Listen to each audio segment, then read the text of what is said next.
Yaxşı oxusan bunları bölərik papalar.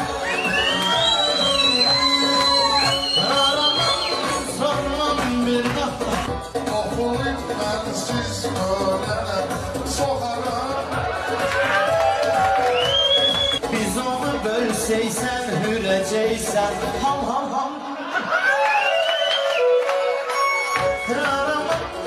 Sormam bir dəfə Canım işte meydanı iyi günün dostu neredesin hani kötü günde hani